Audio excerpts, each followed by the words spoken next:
Hello, Sally Ann here from PT Skills. This bite-sized anatomy and physiology video is on the 3 types of muscle within the body. So grab yourself a notebook and a pen. I'm going to do some PowerPoint, then I'm going to go to the flip chart, and then I'm going to come back and I'm going to set you a task at the end. So are we ready to go? Okay, let me just share my slides for you. I'm going to share. Here we go. Okay, so we are looking firstly at cardiac muscle. So cardiac muscle is very unique muscle and it's found in the heart. So the name kind of gives it away. So the main role of your cardiac muscle is to allow contractions of the heart to push blood around the body. So we need to get the oxygen around the body so that we can exercise, so that organs can work. And also the heart is going to be pumping so that we can get that carbon dioxide out of the body. As obviously the location is in the heart, hence the word cardiac, and it's aerobic respiration. So it utilizes the aerobic energy system. Because our heart is constantly working, it needs to be able to work for long periods of time, pretty much forever. So it's aerobic respiration, which means it requires oxygen to contract. It's got quite a slow contraction speed. It's just got a steady, slow contraction speed. And it's involuntary. So you will need to know which muscles are voluntary and involuntary. So involuntary means we do not have control over this muscle. This muscle is working without us telling it to work.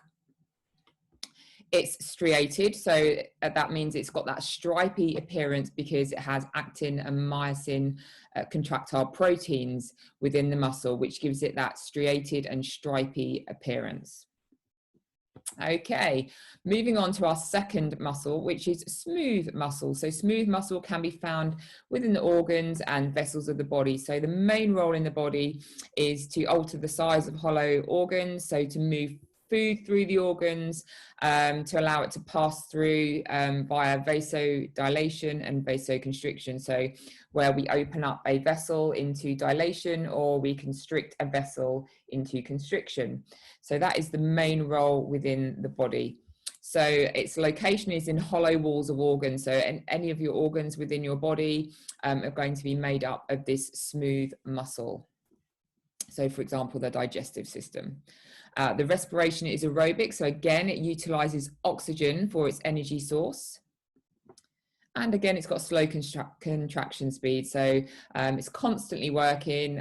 Let's take the digestive system, for example. It's constantly working because it's pushing food through our system. And again, it's involuntary. So we don't control when this muscle contracts. We can't consciously tell those organs to work. So therefore, it is involuntary. And it's not striated. So this, unlike the heart muscle, which has the actin and myosin striations, this structure of this muscle is unstriated. So it hasn't got a stripy appearance. It's got a smooth appearance, mainly due to how it functions and how it needs to contract. And then we have the skeletal muscles. So these are the ones that you're probably most familiar with. So these are the muscles around the body that give us that movement. So they allow movement of the skeletal system. So these muscles are striated as well. So they're attached to the skeleton. So remember, with skeletal muscle, their role is to pull to create a movement. So they have to cross a joint to create a movement. So they're going to pull along the lines of those fibers. And as we may know already, these can be aerobic energy source or anaerobic, so with or without oxygen. So when we cover that in the energy unit, you'll become more familiar with that. The energy source can be aerobic or anaerobic, so they can work with oxygen or without oxygen. They do slow and fast contractions. As we know, when we're working out ourselves, we can go a nice steady states like jogging or walking, so that's a nice slow contraction, or we can do more explosive, powerful contractions. So we know that their speed of contraction could be fast or could be slow.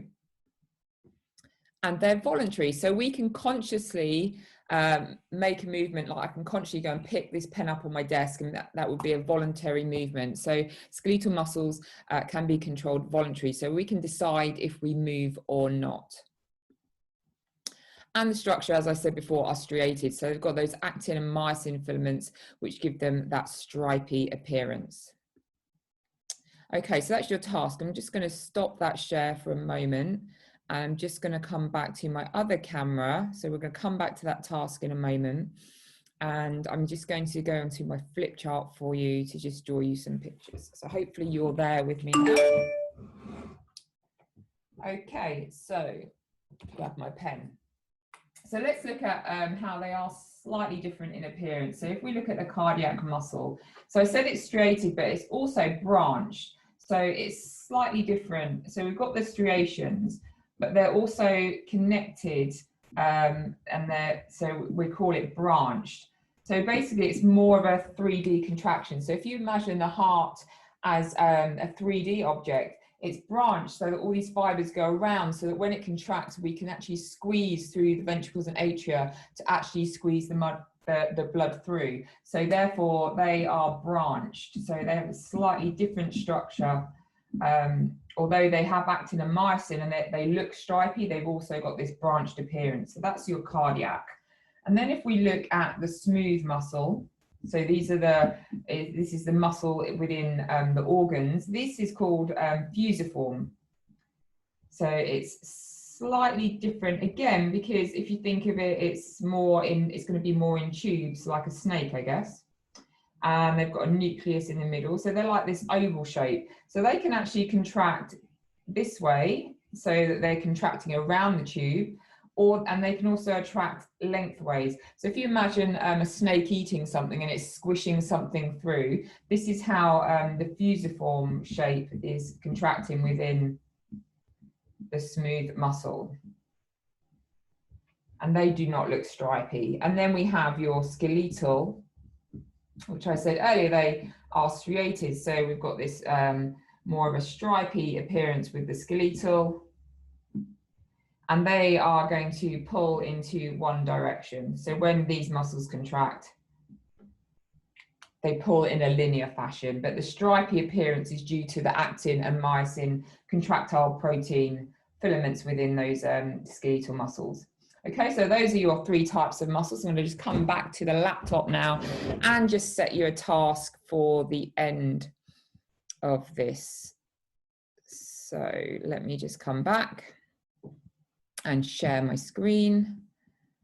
And here we go with your task. Just let me move that box. Okay, so your task to go away and do, I want you to close off the video and make a note to list the characteristics of each muscle type. So you've got 3 muscle types. You've got cardiac, and you've got skeletal, and you've got smooth. So I want you to list the 3 types of muscles, and the type of respiration, so are they aerobic or anaerobic, the type of muscle contraction, so are they voluntary or involuntary, the structure of the muscle type, so what is the structure like, is it fusiform, is it striated, is it branched, and the main roles that these 3 types have within the body. So you should have 3 columns, 1 for each type of muscle, and just try and remember everything you know about these 3 types of muscle and write them down in your book, and then you can come back to the video to recap and check that if you got everything okay and right, and just add to it, and you can just use this resource to keep going back over. Anyway, I hope that was useful, and can type any comments below, and I'll see you soon.